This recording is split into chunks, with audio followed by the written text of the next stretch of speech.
Halo semua, kembali lagi bersama saya di sini di channel Mas MP. Selamat datang dan ini review R15 V3.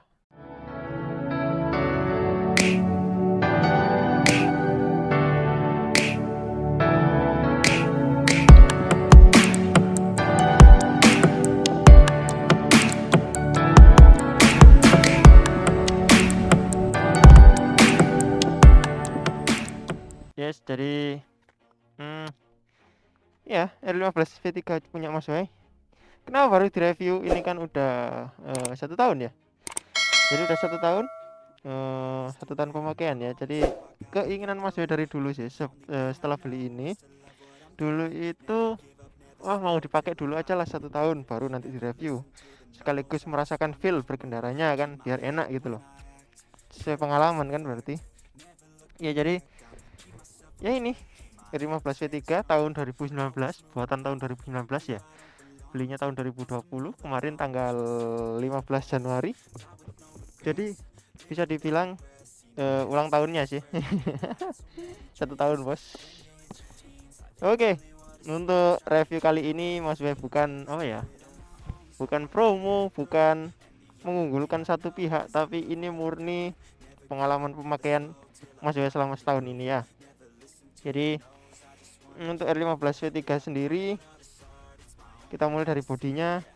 Udah banyak yang tahu untuk bodi R15 V3 sendiri ini kan bodinya itu apa ya namanya ya, bisa dibilang Muge look lah.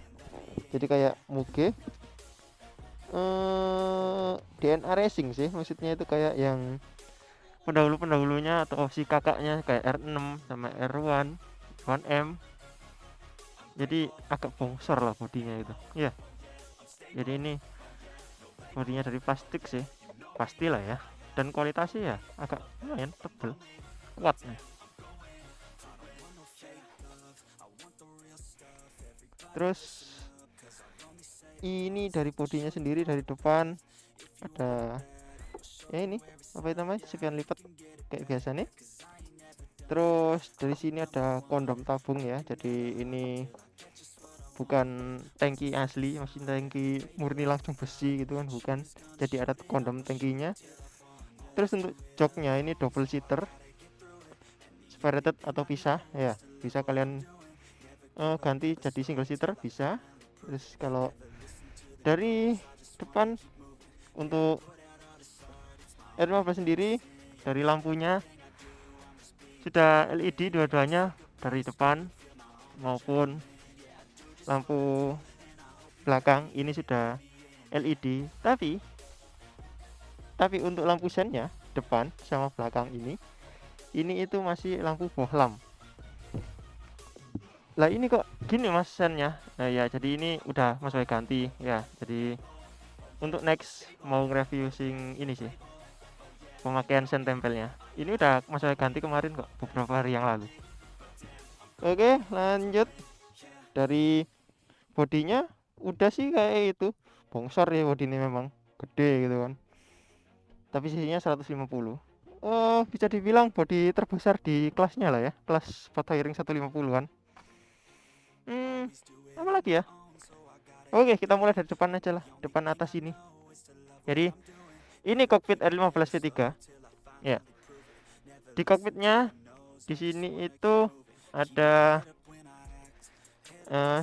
segitiga klem ya, yang semi racing gitu. Looknya itu bagus, kayak ada ini lubang-lubangnya gini, jadi nambah kegantengan lah. Terus dan juga untuk setirnya sudah mengadopsi fitur Android, jadi di bawah klem ini ya. Ini meskipun ini ada yang menjorok ke atas ini, tapi ini masih Android. Kenapa dibuat seperti ini? Soalnya biar nggak terlalu nunduk ya. R15 V3 ini sudah terlalu nunduk men. Kalau nggak dibantu ini naik, pasti sangat pegel sekali untuk kelas 150.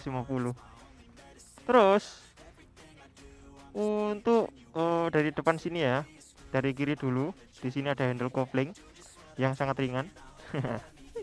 Terus di sini ada pas beam kalau ke atas, lampu jauh ya.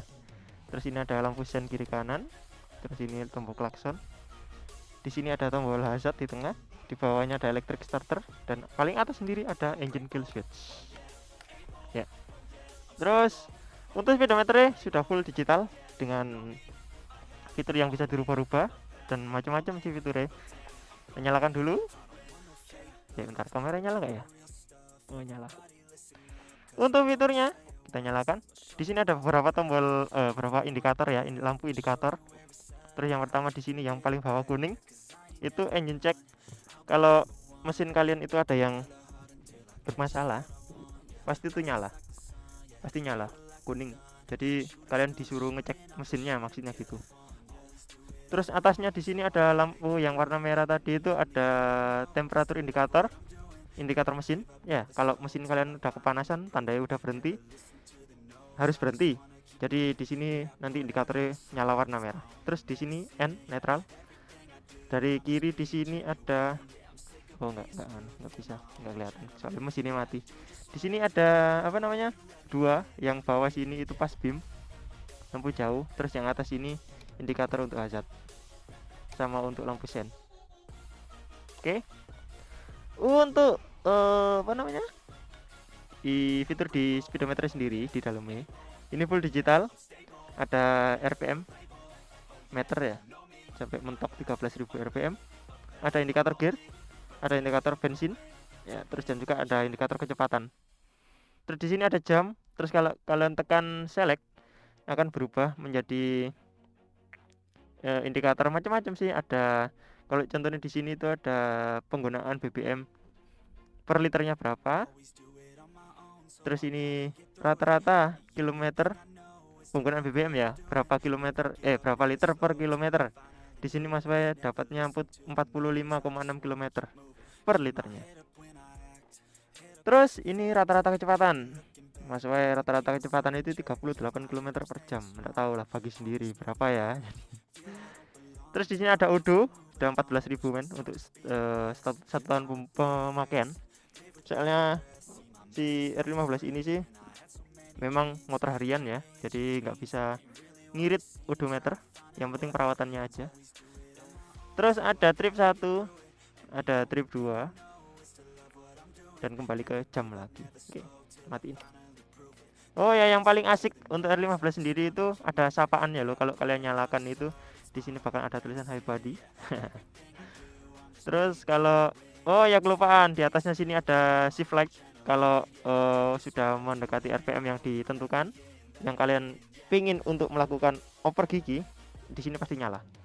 Bisa diatur juga kecepatannya, bisa ngatur brightness dari speedometernya juga, semuanya ada di sini. Nanti tinggal diatur aja dengan tombol 2 ini. Terus kalau dimatikan, di sini ada tulisan isi sia. Itu sih untuk cockpit R15 C3. Terus lanjut kita ke suspensi mungkin ya, agak ke bawah dikit. Jadi suspensi di R15 ini sudah mengadopsi model inverted telescopic fork, atau bisa dikatakan kalau bahasa awamnya USD atau upside down ya. Upside down ini sudah dibalut dengan warna emas, jadi kesannya itu elegan. Agak mewah dan kokoh ya, bisa dibilang kayak gitu. Terus untuk yang belakang seperti biasa, untuk shocknya mengadopsi monoshock sih, sama monoshock, jadi satu di tengah tuh. Oke, yaitu untuk suspensi. Terus untuk mesin nanti kalau ada yang kurang, Mas saya tambahin di sini ya, di ya pokoknya nanti tambahilah kalau ada yang kurang, soalnya Mas saya kurang paham masalah mesin. Untuk R15 V3 sendiri, ini mesinnya itu kapasitasnya 155 cc ya, jadi masih kelas 150-an cc lah ya. Jadi ini 155 cc, ini 6 percepatan manual ya pastinya. Ada tombol kopingnya, ada apa, handle kopingnya manual. Terus dengan power tenaganya itu 19 sekian HP kurang lebih. Nanti kalau salah tak cantumin ya, kalau salah juga kalian benerin enggak apa-apa. Terus ini pendingin cairan dengan fiturnya yang paling khas, yang paling mewah di kelasnya dulu, itu ada assist sama slipper clutch. Jadi ini kopling bakalan ringan banget tuh, dibantu dengan assist sama slipper clutch. Ini ada tulisannya. Jadi fitur assist sama slipper clutch itu paling enaknya itu kalau dibuat perpindahan gigi ya, terutama pas turun. Jadi kalau turun terus kalian ini turunin giginya teng teng teng, itu bakalan langsung halus gitu aja tanpa ada hentakan yang bisa dikatakan itu kayak ngelok gear kalian. Itu biasanya kan sampai ngeslet gara-gara bannya itu ngelok gitu kan. Nah itu sih dari mesin. Apalagi ya mesinnya ya, ini untuk standar Mas Boy pernah nyoba 130 sekian, 132 sampai 135 itu udah mentok. Standar ya, standar. Nggak usah bandingin sama kompetitor lain. Soalnya banyak pengaruhnya ya kan. Dan juga bobot dari R15 sendiri ini yang V3 ini bobot anunya itu 135 kilo. Jadi cukup berat banget. Ya. Kalau kalian bandingin motor pelan, motor ini tapi powernya kayak gitu ya, tolong coba searching lagi masalah weight to body ratio atau weight to power ratio kalau nggak salah. Jadi rasio antara beban sama power. Nanti kalian bisa dapatkan klop nanti. Ya, itu untuk dari segi mesin. Oh ya, kapasitasnya untuk R15 sendiri ini kapasitasnya itu 11 liter penuh.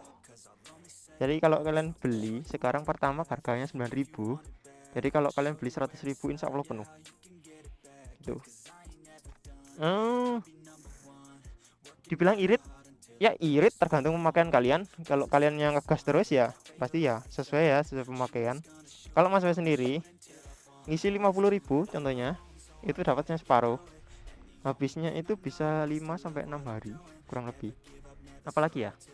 Mungkin itu dari sektor pengereman. Untuk R15 pengeremannya itu sudah dua-duanya itu pakai rem cakram bahasa awamnya ya. Kalau bahasa motornya mungkin displet. Jadi pakai cakram gitu aja, rem cakram dua-duanya depan belakang. Untuk yang depan ini dari Nissin, cakramnya ini dari Nissin. Jangan lihat ini ya, udah diganti ini aftermarket.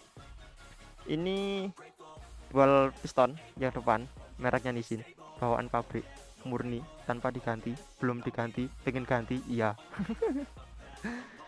Terus yang belakang ini di sini ada mereknya Nissin juga, ini single piston ya, bawaan pabrik juga, dan juga ini harus diganti wisan. Itu pengiriman sih standar 150 cc ya, nggak begitu pakem, nggak begitu nganu, yang penting standar pas lah. Terus dari kaki-kaki untuk R15 kaki-kakinya atau daerah roda ya, di sini itu pakainya yang pas datang dari pabrik itu bawaannya ori, itu dari IRC Roadwinner. Yang depan ini ada yang ukurannya itu 100/80 dengan diameter velg itu 18 inch. Sama untuk yang belakang juga dari IRC Roadwinner. IRC Roadwinner sama, tapi ini ukurannya lumayan besar. Ukurannya itu 140/70 dengan ring 17. Jadi agak lebar gede. Sepeda 150 cc kok pakai yang lebar-lebar, yang besar-besar buat apa? Gini loh, semakin besar ban ya kan di motor, itu handling kalian itu bakal lebih stabil, terutama kalau jalan yang nggak rata. Kalau kena lubang, kena gundukan, kalian kalau bannya lebar pasti aman gitu. Maksudnya aman itu kemungkinan kecil kecelakaan bisa terjadi tuh. Jadi udah sih, apalagi ya. Untuk harganya sendiri dari R15 V3 ini tahun 2019 kemarin, Mas Boy dapatnya itu harga 36 sekian, 36.500 atau 800 ya. Terus ada juga yang livery apa namanya, Movistar, itu agak tinggi 1 juta ke atas ya, tambahan 1 juta lah ya selisihnya itu. Nggak tahu sih harga sekarang kayak masih sama, mungkin naik sejutaan, mungkin 37 38 mungkin.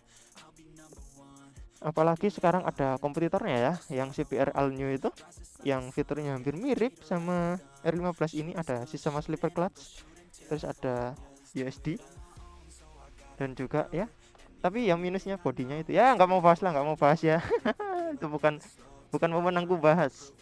belum waktunya, nanti aja kalau ada motor kita review bareng-bareng. Itu sih dari Mas Wai. Apalagi ya kalau kurang ya? Eh, nggak ada sih, kayak itu cukup. Udah ya, itu sih. Harapannya sih ada R15 V4 contoh nih. Mungkin kalau ada yang V4 mungkin ya, ini cuma cuma anu aja ya, cuma apa itu, iseng-iseng halu aja ya. Kalau R15 V4 semisal ada gebrakan pakai quick shift mungkin bakalan asik. Ya wis, itu dari Mas Wai untuk kali ini, untuk reviewnya ini di depan rumah. Nah, selamat datang di rumah Mas Wai. Ini ya, sawah. Itu ya. Jadi untuk review pemakaiannya untuk R15 sendiri ini, kalau dibuat harian, kalian kalau baru nyoba pasti pegel.